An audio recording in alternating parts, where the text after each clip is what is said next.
Good morning, friends. We are out here early enough that it is cold enough for me to be wearing a sweater and a sweatpants. So I'm really happy about that. I've got my warm coffee. Today, of course, like every other day at the beginning of June, end of May, we are planting. We're going to be planting the high tunnel area out. I have all of these tomatoes to put into the ground, of course, a bunch of marigolds, and if we get to it, we might even get some cucumbers in the ground. Exciting stuff. I've got my compost ready, I've got some shovels, other tools, a rake, I got some tunes, sunshine. It's a good morning.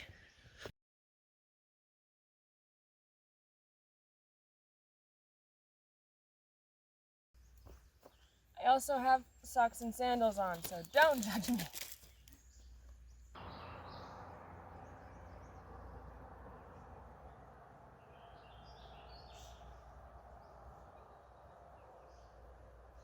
First things first, I'm just sorting them into varieties so I can do a rough layout. Then I'll go through the high tunnel, dig my holes. I have some nice compost I brought over, so I will backfill the holes slightly just to give them enough water retention and a little extra kick of nutrients over the first few days that they're in the soil, weeks really. The first variety is the Stupeca. It's from the Czech Republic and is an incredibly early producing tomato variety. It is a potato leaf, which I thought was interesting. The leaves look like potatoes if you can't tell. But I have 4 of them to plant today. Next up, I have 3. Some of them are kind of not necessarily stunted, but definitely smaller. I have 3 Manitoba tomatoes. It was developed in Manitoba and is known for being an early producing variety as well. These are the last 3 seeds that I have, so I need to remember to save seeds off of the Manitoba tomato this season. We are planting out 5 of the Moscovich tomatoes. The Moscovich is a variety that was developed in Russia. Again, I have it because it is incredibly early producing, does well in a shorter season, and while not frost hardy by any means, it does fare better in cooler weather. I'm also planting out 4 of the early girl tomatoes. They are early producing, as their name implies. These are the last 4 seeds I have of this variety as well, so I need to save seeds from the early girl tomato this year also. And then what is left in this tray, these are just cherry tomatoes of array. There's the Eigelhart yellow cherry, there is Gardener's Delight, which is like a classic red cherry tomato.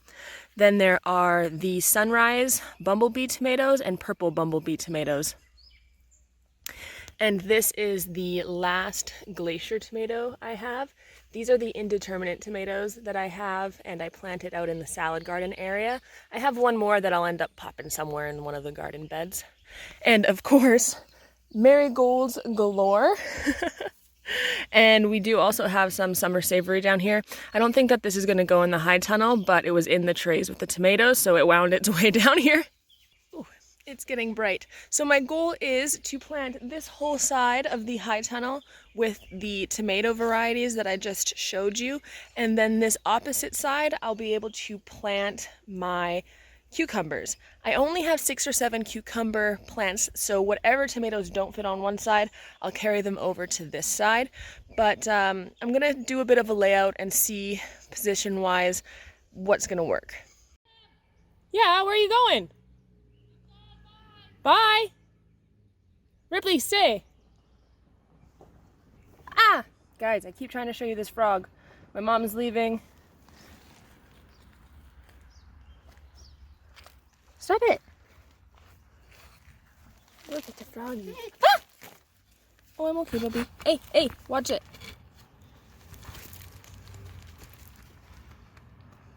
There was a frog. I don't know where it went now.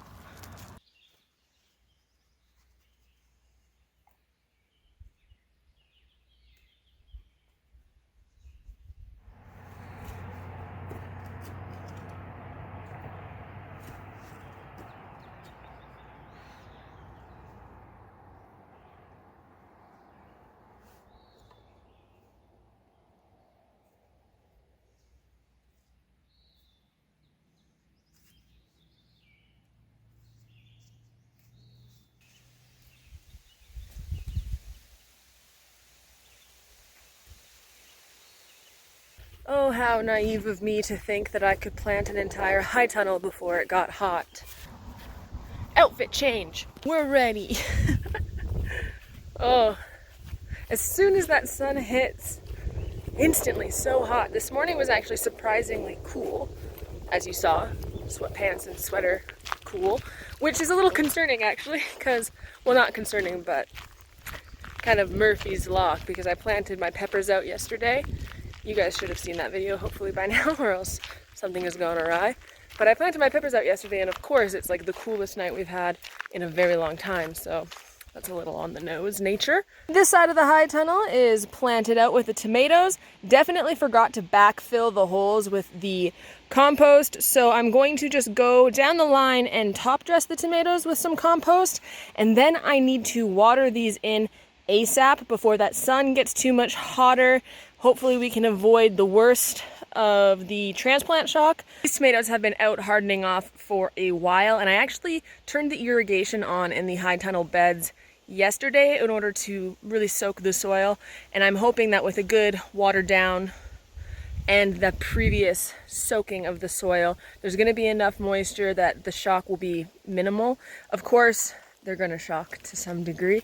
Not to mention with tomatoes, I usually take off the bottom 2 or 3 branches that will then get covered with the soil because I plant them so deeply. So we're going to top dress, water in, and then start on the other side. So there is bound to be a few people who ask why I don't use my irrigation to water in. And there's a few reasons, really. One, I top dress with compost, and I want the nutrients to be watered in and downward, so I will top water. Another has to do with soil health. Irrigation, especially in high tunnels if there's no rain. Obviously our high tunnel is not complete, so there's no roof, but eventually there will not be any rainfall in this area, so the soil itself is not getting water, and that means that all of the fungi and bacteria and nematodes and other little things that make soil what it is are lacking the necessary moisture. Once I have all of the high tunnel planted out, I will definitely turn on the irrigation and allow for a long, deep water. But top watering every now and then seems to line up with soil maintenance for me. It makes a lot of sense. You have to water your soil. Your soil can't just be dry. So those are the main reasons that I will top water the high tunnel periodically, probably once or twice a week. Obviously, irrigation is intended to not waste water and to water just at the roots of the immediate plant area, which is great for not wasting water. But you have to weigh that against maintaining your soil health. So this is kind of how I'm trying to find the middle ground of that.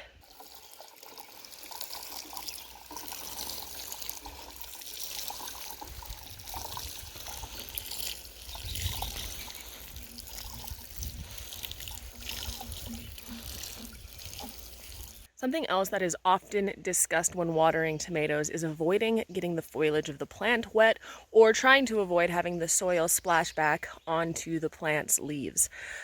Both of those, getting them wet and having the soil splash on them, is to help avoid disease, powdery mildew, etc., and just for the general health of the plant. Tomato plants tend to like dry foliage.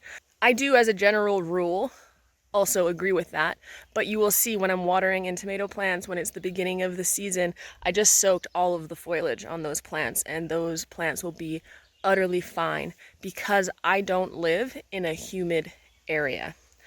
Our ambient humidity is extremely low. It's almost desert-like in the summertime. It's more of a problem than our humidity levels. We're on the opposite side of that issue scale.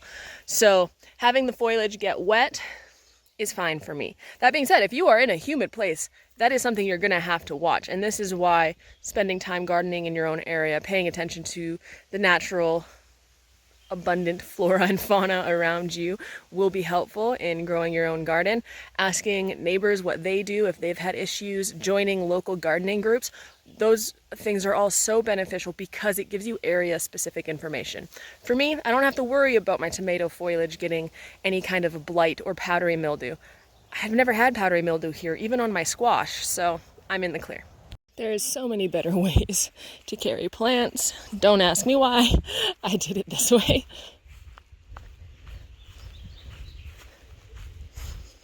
These are national pickling cucumbers, and I'm going to be planting them more towards the back of the high tunnel. This back half of the high tunnel has shade longer and gets shade sooner.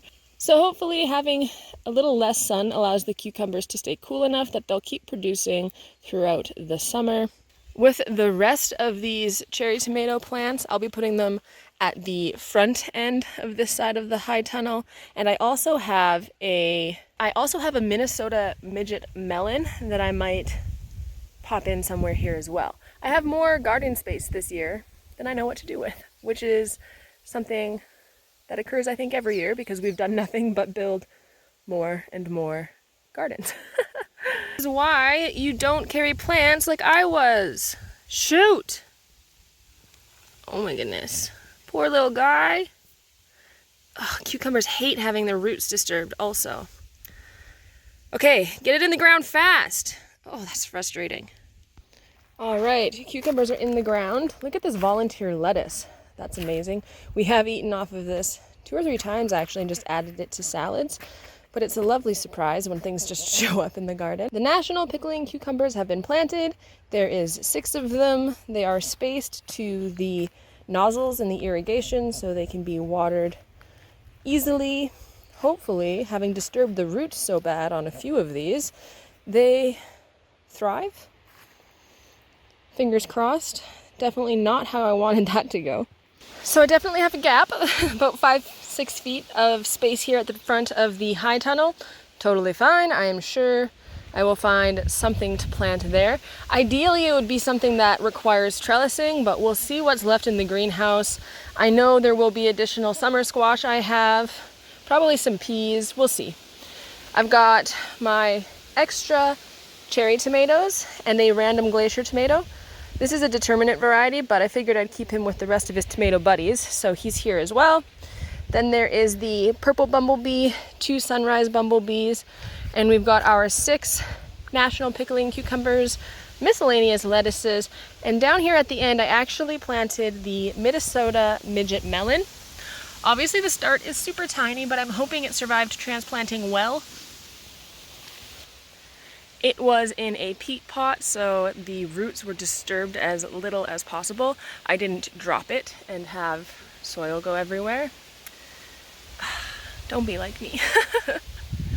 Thank you for hanging out with me today as we plant out the high tunnel.